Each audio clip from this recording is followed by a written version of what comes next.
Every morning when I wake up, I make myself a hot cup of coffee, light a stick of incense, and put on my favourite Spotify playlist, often going back to Nina Simone's song, Baltimore, while I make myself eggs on toast. I do all of this religiously before starting any type of study for my degree, and I know that these acts are ordinary, but their significance has lingered in my mind this week, and I wanted to share with you how in the books of consumption, these small practices are actually rituals that provide both meaning and structure to my life. Especially now as we're heading into the busiest time of semester, it has become so easy to lose touch with the simple things. Sometimes the shopping trolley of life is so full and heavy that even steering it in the right direction becomes difficult. And that's where I'm at. Welcome to my channel and thanks for being here. This is something a little different, but I'm super excited to share it with you. So I wanted to take a minute, or more like a week, to think about these simple acts of consumption in my daily life and explore how they provide so much meaning. Consumerism isn't just about buying things, it's about how we engage with, ritualize, and use consumption to shape our own well-being and identity. We can shift everyday consumption to become one that is both simple and intentional. Isabel's work suggests that in society today, we must all create a life of our own. That in the past, people relied on the comfort of being defined by tradition and held securely by its restrictions. However, in late modernity today, we're left with the burden of constructing our entire identity individually from scratch. In a small way, my lighting my stick of incense each morning plays a part of this construction. It has nothing to do with me purchasing the incense, and everything to do with my signaling the change from night to morning, and using it to set my intention for the day. This contributes to my experience of the place, which in this case is my lounge room. Sonnenberg and Weiss state, consumption itself is indeed mobile. It coerces movement as much as it is moved, in the folding and unfolding of social and cultural spaces. My experience of my lounge room every morning is embodied through habit, movement, and shaped by my personal background, how I grew up in the country, and how my mum would also do this every morning when I was a child. Lighting incense therefore transforms my flat from a generic student accommodation to a personal place of comfort and calm. But how does this relate to consumption? Well, identities are made through consumption, not just of possessions but through consuming practices. By playing my favourite song each morning, I'm shaping the mood of the morning and simultaneously constructing my own identity. I've realised that lifestyle consumption isn't necessarily about the accumulation of things. It's about how we integrate them into our lives. It's about practicing, expressing who we are through small consumptive rituals. As I brew my coffee, I stand by the stove and think about how even this simple act is actually a cultural consumption ritual in itself.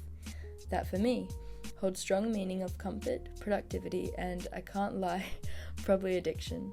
Anyway, Isabel's book supports this by stating, "We often find meaning in productive leisure." I take pride in the fact that I won't ever let myself drink a bad cup of coffee. Here, I've negotiated meaning into this small act of consumption, which as a result contributed to shaping my own identity. For me, my mornings create a sense of rhythm and self, and without them, I'm not sure I would be the same.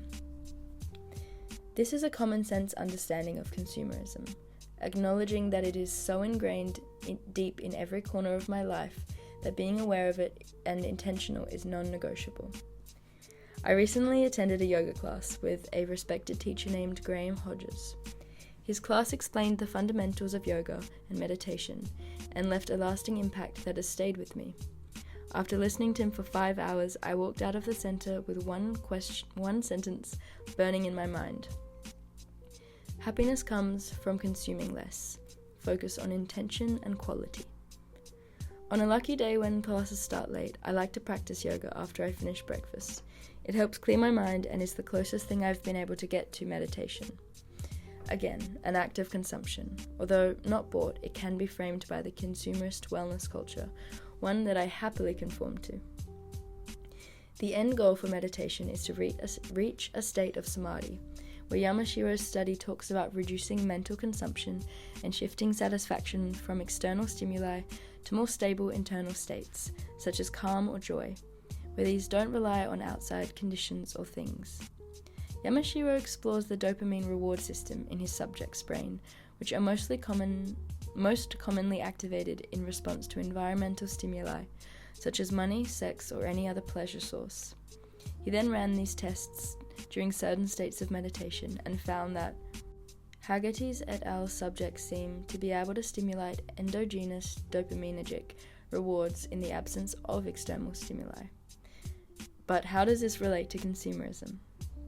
Well, Yamashiro confirms the idea that happiness comes from consuming less on a neurobiological level. And as I'm holding Warrior Pose 2, my mental consumption is limited to only my breath and the tightness of my muscles as I hold.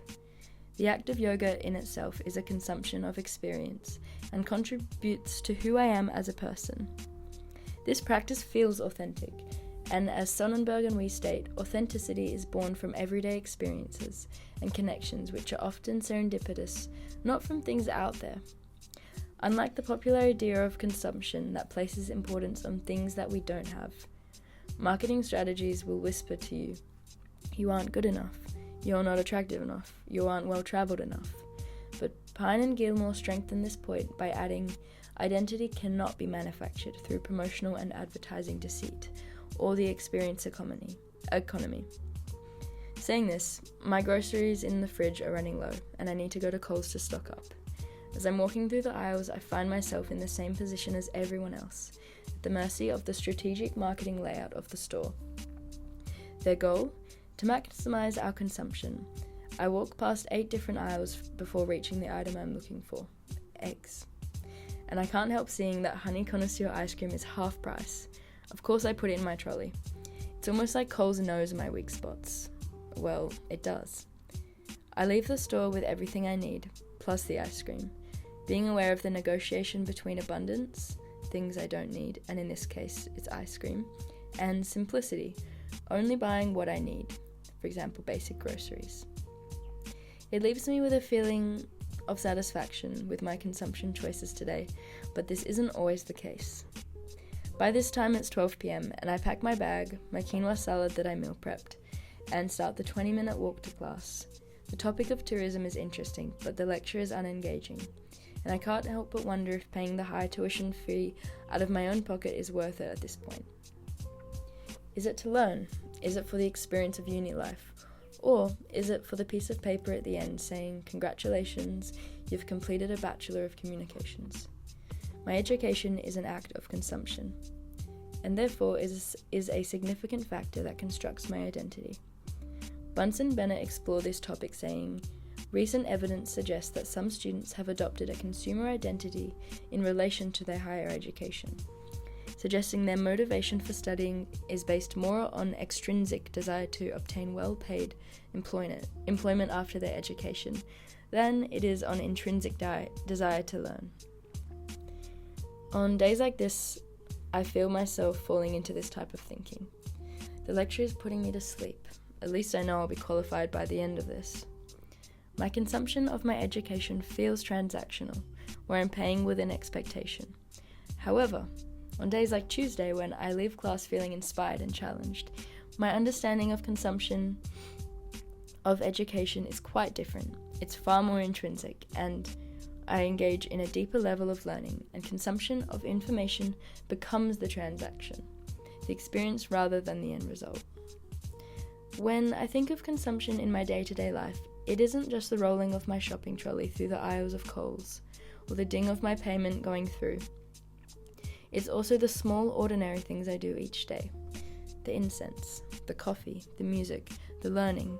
These acts are more quiet, but I've come to realize that they are the ones that stitch meaning into the fabric of my life, showing me that consumption is more about integration and not accumulation. It's about finding what is next to you and weaving it into my daily routine to create something meaningful.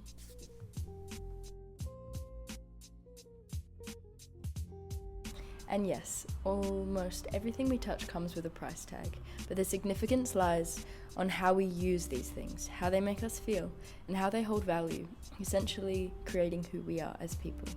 As Yamashiro supports, I realize that happiness comes with consuming less, focusing on intention and quality.